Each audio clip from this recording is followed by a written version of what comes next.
महोदय, मैं और मेरे निर्वाचन क्षेत्र के लोग बहुत ध्यान से बजट के भाषण को सुन रहे थे। आशा ये थी कि सांगली को इस बजट में कुछ हासिल हो, लेकिन दुर्भाग्य ये रहा कि सांगली तो दूर, लगभग 1.5 घंटे के भाषण में एक बार भी मेरे राज्य महाराष्ट्र का नाम नहीं लिया गया।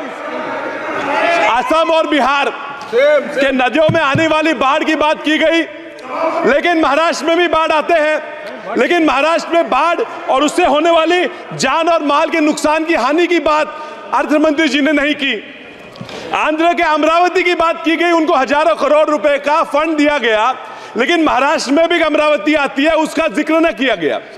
सांगली जो मेरा निर्वाचन क्षेत्र है, वो भी चाहता है कि स्मार्ट सिटी में उसका समाविष्ट हो, उसका ना स्मार्ट सिटी में समाविष्ट हुआ, न वहां हवाई अड्डे के लिए कोई निधि दिया गया।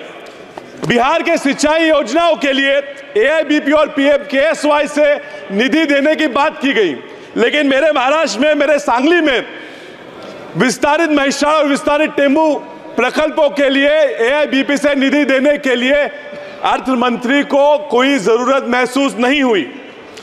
महोदय, भारत के टैक्स का 37% हिस्सा यह महाराष्ट्र से आता है। भारत की GDP का 14% हिस्सा यह महाराष्ट्र देता है।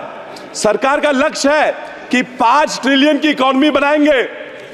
5 ट्रिलियन की इकोनॉमी बनाने के लिए अगर भारत का महाराष्ट्र से 1 ट्रिलियन की इकोनॉमी ना बने तो ये 5 ट्रिलियन मुमकिन नहीं है।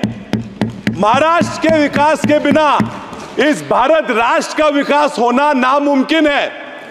मैं महाराष्ट्र के एक स्टेट एंथम, जो हमारा राज्य गान है, उससे एक लाइन आपको बताता हूं। दारिद्र्याच्या उन्हात शिजला, निढळाच्या घामाने भिजला, देश गौरवासाठी झिजला, दिल्लीचे ही तख्त राखितो महाराष्ट्र माझा।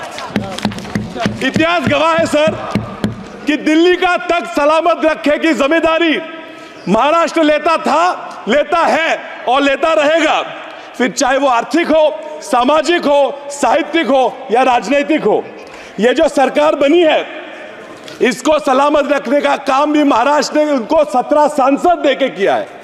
अब महाराष्ट्र को हमें भूल जाओ, हमारी तरफ मत देखो, लेकिन उन 17 सांसदों को देख के तो महाराष्ट्र के लिए कुछ तो देना चाहिए था। अभी ये दिख रहे हैं, कुछ सांसद मुस्कुरा रहे हैं, इनको देख के पिक्चर का एक गाना याद आता है, तुम इतना जो मुस्कुरा रहे हो, क्या गम है उसको छुपा रहे हो। मैं जानता हूं इन्हें डर है कि वापस निर्वाचन क्षेत्र में जाके क्या कहेंगे, ये दुख उनको सता रहा है। खैर, इनकी मजबूरियां मैं समझता हूं सर। बैसाखियों पे बनी हुई सरकार से और लोग क्या अपेक्षा करेंगे। मुझे डर है कि ये बैसाखियों पे मजबूरी चलने वाली सरकार अपना देश न डुबा दे। सर, राज्यों की बात छोड़ते हैं, सामान्य लोगों की अपेक्षाओं पे क्या क्या किया ये मैं पूछता हूं। MSP को लीगलाइज करने की बात की, ये इन्होंने नहीं की। लोगों का कर्जा, किसान कर्जे से मर रहे हैं, कर्जा माफ करने की मांग की, वो दखलंदाज कर दी। महंगाई सीमित रखने के लिए तो इन्होंने कुछ किया ही नहीं। सर, EPS में 7,000 रुपए मासिक पेंशन देने की बात हुई, वो इन्होंने नजरअंदाज कर दी। भूमिहीन किसानों को भी सम्मान योजना में, PM सम्मान योजना में समाविष्ट करने की बात की, वो भी उन्होंने ठुकरा दी। सर, फर्टिलाइजर हो, सीड हो, उस पे लगने वाला GST भी इन्होंने माफ नहीं किया। मनरेगा में 400 रुपए तक मिनिमम वेज बढ़ा दो ये मांग की थी, वो भी उन्होंने नहीं दी। चलिए, नहीं दिया तो नहीं दिया, जो दिया उस पर मैं सर 1 मिनट बात करूंगा। Food subsidy, they have decided to again continue with the 80 crore food subsidy.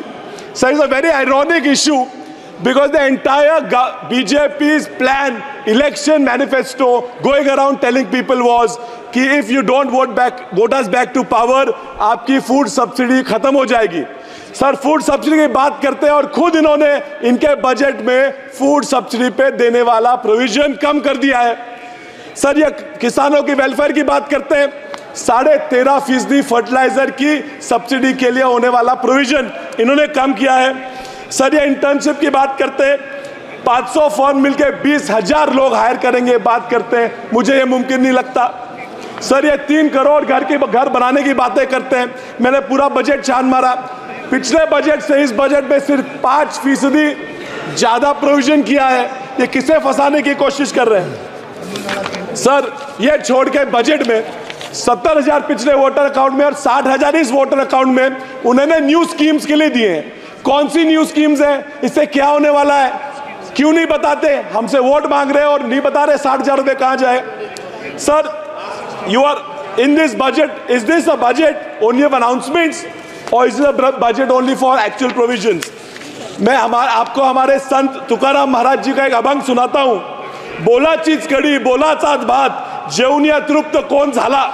इसका अर्थ यह है कि बातों की कड़ी चावल से किसी का पेट नहीं भरता। सर, परसों एक बजट से खुश सांसद मुझे बोले कि विशाल, ये तो अभी बस पिक्चर ट्रेलर था, पिक्चर अभी बाकी है। सर, ये ट्रेलर और पिक्चर सी बातों से मैं पूरा डर जाता हूं। परसों बीवी बोली एक ट्रेलर देख लिया पिक्चर का और पिक्चर दिखाने मुझे ले गई। सर, दिक्कत यह है कि ट्रेलर देख के पिक्चर तो चले गए, आधे घंटे में बोर करके बकवास पिक्चर भी बाहर आ गई। सर, ये दिक्कत इस सरकार से मेरी यही है कि ट्रेलर तो ये बहुत अच्छा बना लेते हैं, लेकिन इनसे पिक्चर नहीं बनती क्योंकि डायरेक्टर में ही प्रॉब्लम है। इस बार तो ट्रेलर भी बकवास हुआ। So I'll conclude the simple point, and I want to tell them why they have lost in states like Maharashtra. And they may go on and talk about how the constitution was brought in and how caste equation was brought in, but that is not the reason for them losing majority of the states of India. They have lost because there's an article by Indian Express which says that in every state where the GDP has dropped, the BJP has lost.